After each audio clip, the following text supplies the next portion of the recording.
Okay, so yeah, hello everyone. We're going to be talking about work life in Japan in this lesson, and we're going to be covering different aspects. As you're learning Japanese, and you're learning about the language and learning about the culture, you might be thinking about working in Japan. And as a culture, it's very different in the way the workplace works and the different things you have to consider when you work in Japan. And so it's very important that you know what you're getting yourself into if you're going to go into work in that country. So we're going to hopefully help you out in this lesson with some of the things you should know, so that it'll be easier for you on your journey. So first of all, okay, we've got the pen. The work ethic and the mindset in Japan. So Japanese work hours is some of the world's longest. According to a survey from the Ministry of Health, nearly 1/4 of Japanese companies had full-time employees who logged over 80 hours of overtime in a single month. An additional 12% logged over 100 hours. One of the reasons for this is that no one wants to be the one leaving first, and no one wants to take paid leave. This is most because fear that they will inconvenience their co-workers by doing so. So within the Japanese workplace, it's very much a group mindset that everyone's working for the company. The word that they use is called uchi, which represents you within that company that you're working for, you and your fellow co-workers. So there's a very much that community mindset, but as a result, overtime is something that is seen very common in Japan. Drinking after work is known as nomikai, and it's a common way of socializing and getting closer to your co-workers and your boss. It's a way of strengthening friendships and even having the possibility to climb the ranks in the company, as talks about promotions may even sometimes come up during nomikai. In companies, they have a seniority system they follow. Some companies still do this, but this is about to change in many places. The seniority system works as this: all the new employees will be issued a standard wage and receive increases or promotions based on their years of service, and not on how well they do their job. So many people have been discouraged to get a new job because of this, as they would then have to start from the very beginning again. Karoshi is a term used for death by overwork, and it's actually listed as a separate category in classifying causes of death. The stress and exhaustion from overworking has caused a lot of deaths, but people also have committed suicide from the stress. This is still a big problem, even though work culture is slowly changing. It's not only the big companies that people experience stress and pressure. The manga industry can be harsh and stressful as well. For example, Shonen Jump artists are usually demanded to produce about 17 to 18 A4 pages of drawings per chapter. And most mangakas, the Japanese name for manga artists, do both the writing and the drawing, and even with assistance, it's a lot to do when the artist alone needs to plan out and write a chapter before the assistants can go and help with the actual process of making the pages. So within 1 week, they'll need to write a chapter, draw it, edit it and get it approved, and then produce the final copy and get it all printed. So it's a very competitive business. They do read the polls to find out which mangas are popular, and if you stay at the bottom for too long, the manga will get cancelled and you're out the game and you'll have to start all over again. However, it won't be easy either. It won't be easy on the success either, as they will often be asked to do a lot of extra work, such as fully coloured posters to promote their manga, and if an animated adaptation is an option, they might be asked to plan an extra story and new characters. All this while you still have the actual manga to work on.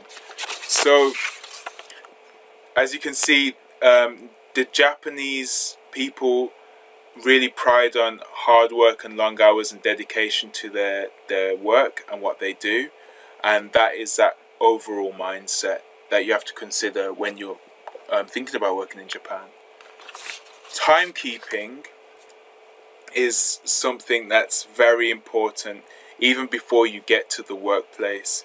The Japanese are very strict on punctuality, and so strict that, you know, if a train was late for over 5 minutes, they will issue a certificate to every affected passenger to bring to their school or workplace, and any delays over an hour would even warrant a public apology in a newspaper. So it's a very important thing, and it's one of the best places in the world for timekeeping, Japan and their train lines. So they're very reliable. Needless to say, it's important to arrive on time for work, but on the flip side, if your work runs over into lunch breaks, you're also expected to return to work at the designated time and cut your rest short for maximum output. Similarly, home time is also almost never followed, as very earliest workers will leave the building like at the least 15 minutes after the actual end time, and some will stay extra hours voluntarily. So now when you're in Japan and you're receiving a business card from someone, it's very important that you follow the right way of receiving business cards from people. In other countries, it might be that you just take it, you just put it in your pocket and you just say thank you. But in Japan, it's very important that you show full respect for what you're being given. Whether it's a business card or with money, it's an envelope of money that you receive respectfully. Business cards are called meishi, and meishi kokan is a process and customs of presenting and exchanging your cards. It's considered a formal way of introduction, and there's certain rules to do the meishi kokan right. So first of all, you need to know how many people will be attending the meeting that you're going to, and make sure you have enough cards for everybody. Store them somewhere safe and easily accessible. To invest in a card case for business cards is a good idea. And this is the important thing now. When offering your card, you do it with your right hand and make sure to hold it by the top corner to not cover any names or logos. Keep your card case in your left hand, bow and be polite. Then you do a short introduction of yourself. So you start with hajimemashite, then which company you are from, your name, and end it with yoroshiku onegai shimasu. So when you're accepting the other person's card, accept it with both hands and make sure to thank them. Arigatou gozaimasu. Examine the card, learn the name. A smart way of doing this is to repeat the person's name out loud after he or she has introduced herself. If you're unsure about anything, how to pronounce something, for example, it is not considered rude to ask. And store your received cards somewhere safe. Don't just put them directly in your pocket or purse. This will be considered rude. Have a case for them. So it's a very important procedure to learn when you're receiving someone's business card, and there's a method to do it that Japanese people will just know more instinctively. But for anyone who's foreign and doesn't understand the culture, it's important that you get used to that culture if you're going to be working in particularly business or office environment. So in terms of wages, like any country, salary can vary from region to region. When looking for employment in Japan, it's also important to consider other employee benefits the company has to offer, as it can greatly alter the bring home wage. So most employers will automatically cover either public transport fees or car mileage for the workers' commute accordingly, and some will offer to pay up to half of your monthly rent, usually with an upper limit of 50,000 yen. Depending on the nature of the business, there can also be bi-yearly bonuses to look forward to when the company makes a good profit, and the amount could be up to 3 months' wages at a time. So it's important that, you know, for wages, and this is just in general, when you're looking to apply to a place of work in Japan, that it's flexible to different cultures. If you just go to any workplace, it might be that that they're very strict on the way they work, the Japanese way of running things, and it might be very much of a culture shock if you're working in that environment. So it's important to work somewhere where you can gradually get used to that environment and it's not so strict, and it's easy to kind of just fit in. So as for work hours and overtime, which we did briefly go over, according to Japanese labor law, a person may work a maximum of 8 hours per day. This equates to about 40 hours a week. However, if the company wants to extend the work hours per day, they can send an application to the government to request a permit for longer work hours. Therefore, a typical work day in Japan is actually closer to 12 hours per day and 46 hours per week on average. Also, there's a written allowance for overtime in the contract. This is known as service overtime and is usually the first 20 to 40 hours. Usually, as this is service overtime, it is generally unpaid. So again, it shows you that what overtime is a very major thing in the Japanese workplace. Okay, now something that's really important to draw on, slightly, it is related to work, but in general in the Japanese culture, it's important, unless you're with friends that you're really close with on an informal basis, it's about don't be too direct with your speech. If you are direct with your speech, it can be considered rude. This is obviously no difference when you're working in the Japanese workplace. When you're working with clients or you have to refuse somebody, you have to word it in a way that doesn't appear rude and appears vague, not direct. So you can't just say no straight, you have to kind of be indirect.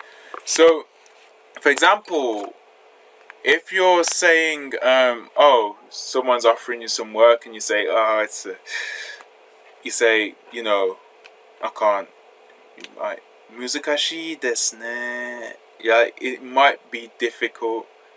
Usually when Japanese say these, they usually prolong certain words just to make it sound like it's quite of an ask. It's a bit awkward in this situation. One of the popular phrases that you can use in general is like chotto. It's just like, it's a bit difficult, like you're not being direct.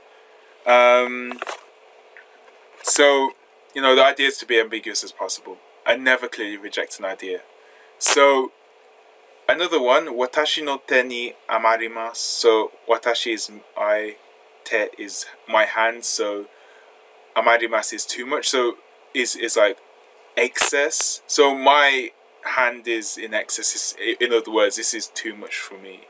Watashi no te ni amarimasu. And here we go. Kangaete okimasu. I will think about it. Mata kondo.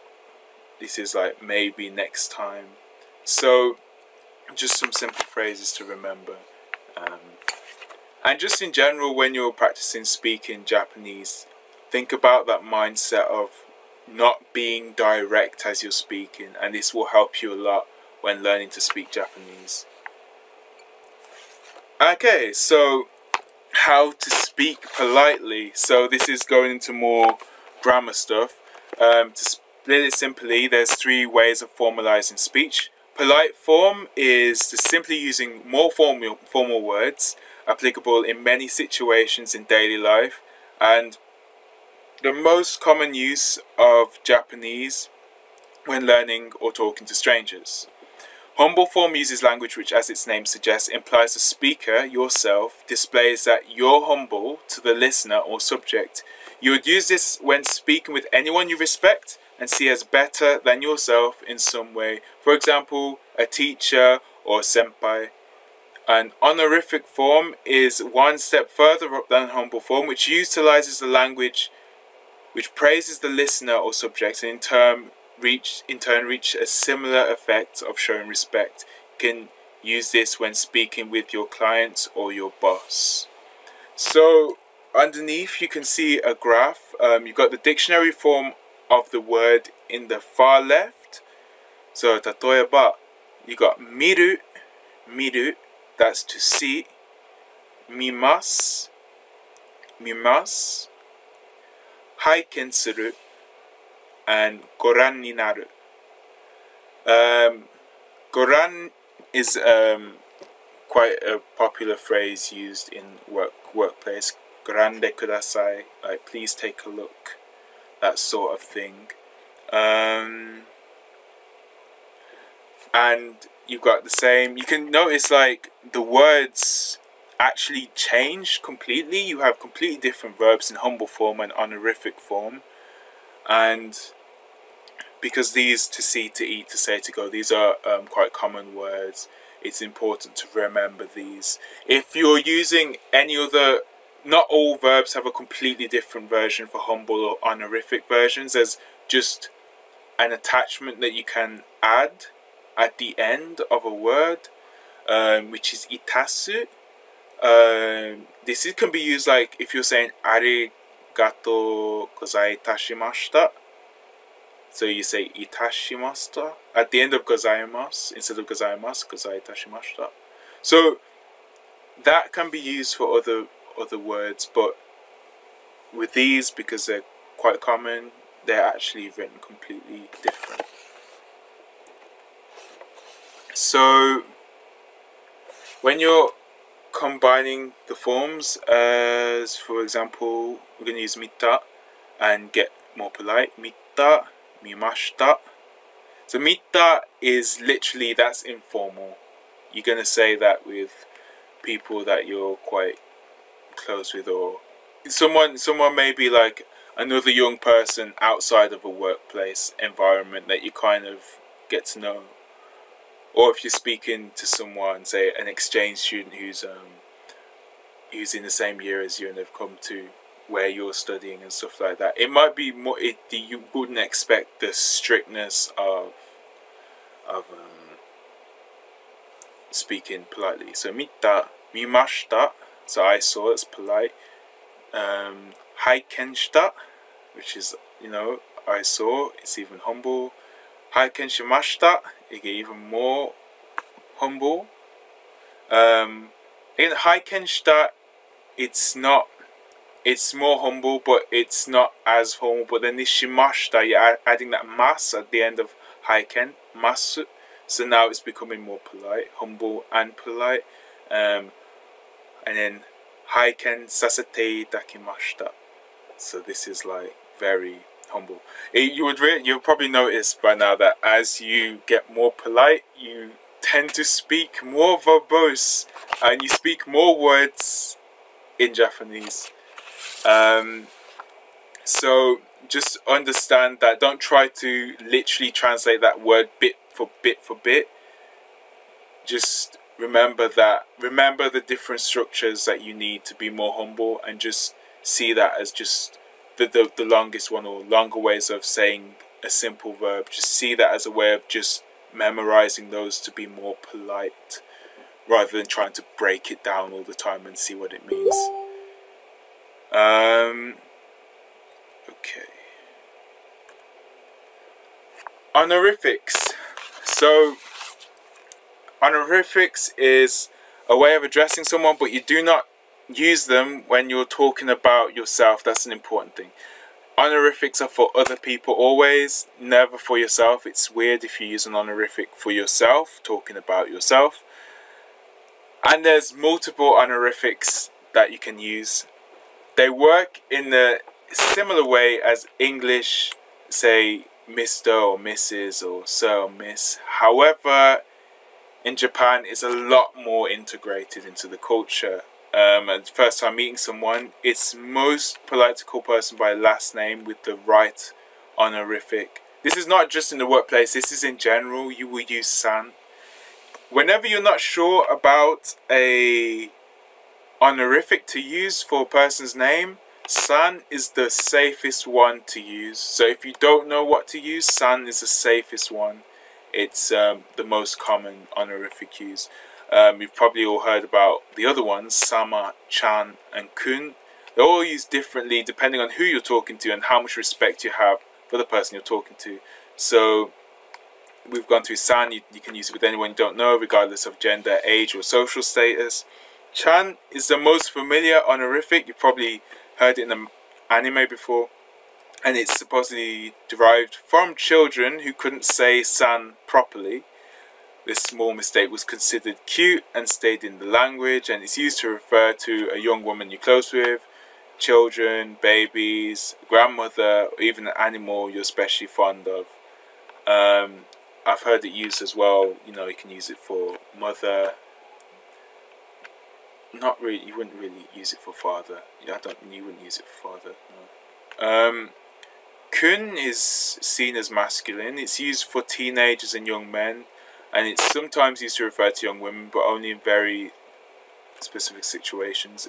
It can be used when talking with classmates, a younger brother, or younger man.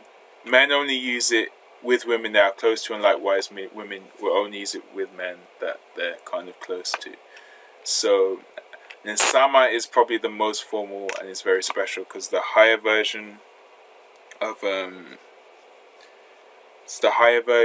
san is used in very specific situations towards people who have a high social status. So, for example, if we take the customer service industry, people working serving customers will actually use the honorific sama towards their customers. It's almost like the customer is king, the customer deserves the most respect. So you'd say, so kyaku, that is customer. You'd say okyaku sama. That's how you'd say, customer, when you're talking to a customer. In a school context, you might come across terms senpai, kohai, and sensei. And senpai used to address the older person, someone who's been in school longer than you. Kohai is used to address someone younger, and sensei is used to address a teacher. And in a work-related situation, you will come across shacho, bucho, and kacho. So these are different ways of saying. So shacho might be president, bucho might be like someone in charge of, kacho is in charge of a section, or bucho is in charge of a section. So these are different like levels within the hierarchy in Japan. Kun is also used in the workplace. It can be used in the workplace. Just going back to kun, regardless of his gender, it can be used in place of like saying kohai as an honorific. So yeah, so that's just things to consider as well. So there you go, bucho, kacho. Okay, so that should be a longer u sound. So bucho, kacho, shacho, and you've got the different sections of manager. You can say boss for boss, or you can say joshi. There's different ways of saying boss, but it depends on what their level is and how they are addressed in that particular workplace. And obviously that's something that you'd work out based on the context. It's good if you're working in a different culture or a different community that's not like yourself, not like the community that you're used to. It's probably definitely a good idea to just listen and be attentive of how people kind of work in the company, what kind of terms are used. It's good to listen and try to copy, and it's also good to just ask. It's good to ask than to try and pretend as well that you know it. So try to listen, but if you don't know, it's probably best to ask someone what's the best way to say something, or replies to something, or whatever. It's best to ask and learn on the way. It's with working and knowing the right terms for working. It's only something that you'd know if you're working in the workplace. You can know it outside of the workplace, but you'll definitely learn a lot easier all these rules and cultural kind of labyrinths, especially in Japanese culture, within the workplace as you're going along. At the end of the day, as a foreigner, you can't ever be fully like Japanese in the mindset, but that's okay. If someone sees you that you're learning and you're trying to understand how to work in that culture, they'll respect that you're trying to learn and understand. And okay, so useful phrases for working in the office. If you got a pen or whatever, you might want to write this down. And so you got 申し訳ありません. 申し訳ありません, which is like, I'm so sorry. You might say this before you say what the problem was. So like, 申し訳ありませんでしたが, and then you might say what the problem is. So it's kind of not, again, it's not being direct. Again, よろしくお願いいたします. Again, you got this いたします. This is important. If you're introducing yourself normally to people that you're just meeting for the first time, you might just say よろしくお願いします. But in the office, it'd be safer to use that. And there's another word or another phrase that you can use. Like when you're introducing yourself, you might say, oh, 私の名前は something, your name, this. In the workplace, you could use と申します, と申します, と申します. So you say, 例えば、私は大陸と申します. And that's me saying my name and then と申します. And that's just a humble way of introducing yourself. お先に失礼します. Again, I'll be heading home early. So, 失礼します is used quite a lot for like, if you're in the room, it's even used outside the office, but if you're in the room and you just want to excuse yourself, you just say 失礼します. 失礼 literally just means rude, but in this context, it's almost like, sorry for being rude, or I'm being rude. I shouldn't leave, but I'm glad to leave, or you're just being more polite. It's showing that you're being really polite. お疲れ様でした, which is like literally translates as thanks for the hard work, but it's a common phrase that you would just say. It's just an expression that you just say as you're leaving the workplace, but it implies that everybody at the office has put in a hard day's work. There you go. 名前という名字で呼んでください. So that's saying, please call me by my last name. It's especially like in formal situations, you'll find that you are generally called by your family name in Japan. So this is quite a useful phrase to use as well. Okay, so after work culture. So it does seem like, from what we've read, that the Japanese culture is very it's very strict and hardworking, but there is a sense of community, and this is seen in like the after work culture in Japan. So this is called like the Bounenkai, or no, that's not the Bounenkai. 違う. Bounenkai is something else. We'll go to that in a second. So after a busy day at the office, many Japanese people like to take to the bars and have a drink. They could be doing this just on their own if they really hate their job and their colleagues. So they could be doing it in a group as a nomikai, or a drinking party. So nomikai is literally nomi, which means drink, kai, which means meet or gathering. So it's like a drinking gathering. So at a nomikai, employees can chill out and forget about the social restraints placed on them at the office. So you forget about all that senpai kohai stuff. Everyone's equal here. At the party you can drink as much as you like and get as drunk as you like. Therefore you can be honest about your personal feelings, no matter if it doesn't conform with Japan's social norms or offend someone. Your colleagues will just pass it off as you being drunk. This is known as honne. So actually in Japan there's two important concepts. There's a tatemae and there's the honne. Tatemae is your face, like the way you present yourself to look good, to look polite, to look like you're the most respectable human being that's ever lived on the earth. Honne is just like your ultimate honest feelings and honesty.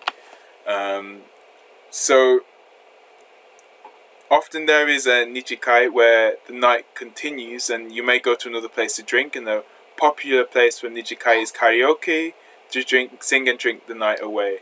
Karaoke is different in Japan, so you basically book a room where you'd go in with everybody that you know, and you just sit around the table and sing to a song that would be on the screen, and you just choose songs and you just sing and you just have fun, which is quite cool.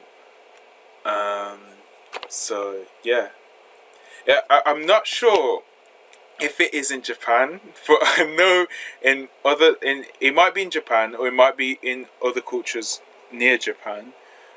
Some people use like taking your boss out for a drink, getting them drunk as a way of getting them to sign things off for perhaps a promotion, or to get them to coerce them to get them higher up in the position, or things like that.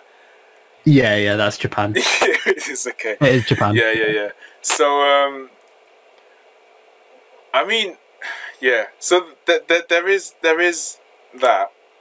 There is that. It's after work culture. It definitely takes the restraint off in that sense. Definitely.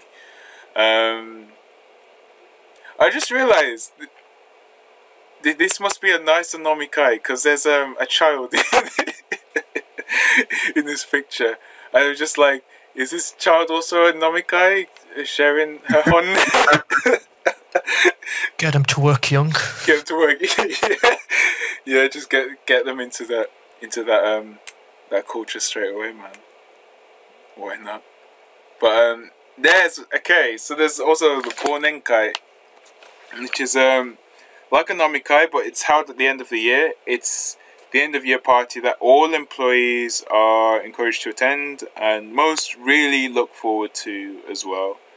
And this is for a number of reasons. First of all, it's a party to forget what has happened in the year previously and to celebrate and look forward to the new year coming. However, the main reason why is probably because the company usually subsidizes the party, meaning that the employees can eat and drink as much as they want on the company's expense.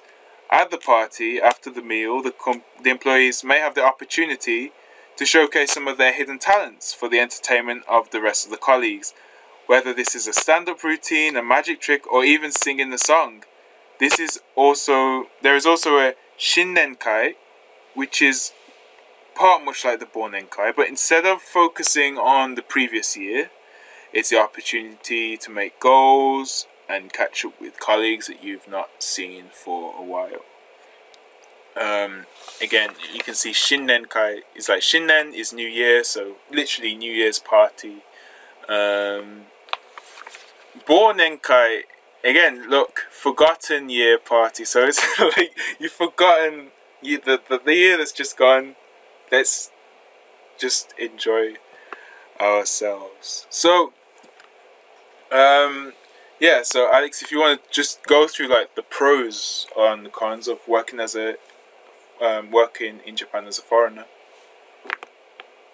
Yeah, all right. On the pros, the employment is stable. So I'd always say that Japan's particular employment practice of a lifetime employment has collapsed. Long-term employment practices still remain in Japanese companies. There are a few cases in which the employees are dismissed from the companies, but unless there are serious violations of the laws and contracts. But the fact that employment is stable can be said to be a great advantage for foreign engineers who want to commit to the company for a long time. And there was already said that you can also have promotions based on the working time, so it's kind of nice. You can earn more money than in your home country. Many foreign workers in Japan work there to send money back to their home countries. So the salary levels can vary from country to country, but it's hard. So it's hard to say. But if the Japanese salary levels are higher than in their home country, it can be a plus to go there. Public medical insurance is fulfilling. As a general rule, foreigners working in Japan must pay their health insurance just like a Japanese person. So as a result, you can receive the same medical services as a Japanese person. And Japan's public health insurance system is at the top level in the world. So there are many countries where there is no system for public medical insurance, or the system is not yet mature. So the foreigners in Japan feel at ease there.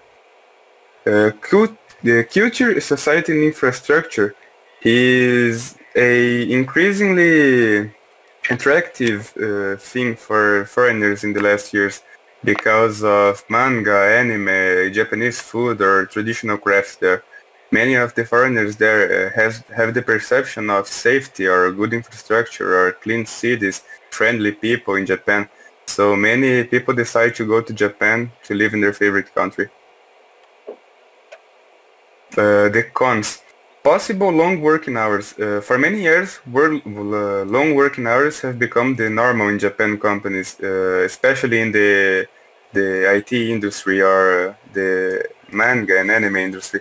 So while the work style reforms have been made working hours be a little more appropriate, there are some companies unable to reduce the working hours. So foreign workers may feel dissatisfied with overtime or low salaries based on what they're doing. And some companies lack cross-cultural understanding. So that's one way of thinking, like when in Rome, do as the Romans do. But like if you go too far, both workers and employers may not be able to respect the differences between their cultures and lifestyles, and that may become a problem. So when working in Japan, the point is whether you choose a company with a system that can accept different cultures. And just as a plus, you are far from your home country, so you don't have anything to rely on if that happens. Cool. Thank you very much. And that's the end of the session. So thank you for joining.